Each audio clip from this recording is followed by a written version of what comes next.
Her midt på Christianshavn, der ligger Villa Venia, som jeg er direktør for. Jeg hedder Thorkild Olsen. Efter min uddannelse ved statskundskab, et langt virke inden for Human Resource, så har jeg nu i 10 år arbejdet som udviklingskonsulent, underviser i forhold til anerkendende metode og noget, man kalder systemisk og narrativ metode. Jeg har skrevet den her bog, der hedder Anerkendelse, kom ind i kampen, og det er der rigtig gode grunde til. Og det er jo ikke fordi, at anerkendelse er et nyt ord, eller at det er et begreb, som folk ikke kender. Nærmest tværtimod.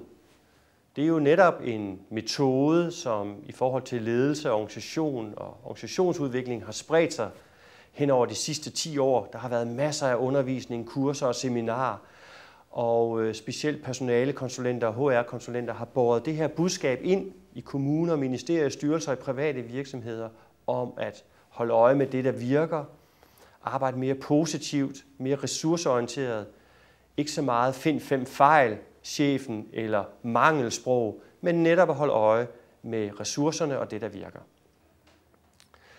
Så det er der for så vidt ingen grund til at skrive en bog om. De bøger, de er skrevet.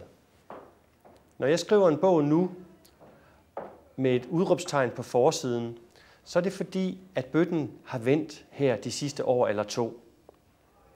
Der har været meget kritik af anerkendelse. Mange kronikker og klummer og forskere træder frem i radio og tv og snakker om anerkendelsesjunkies. Der har været for meget anerkendelse, og det er for blødt et værktøj, men det forhindrer os i at komme frem til det egentlige.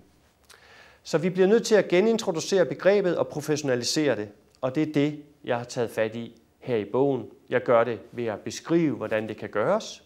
Jeg gør det ved at komme med en fortælling om en leder og hans medarbejdere, og så gør jeg det ved at trække nogle konkrete erfaringer frem fra dagligdagens Danmark her anno 2010.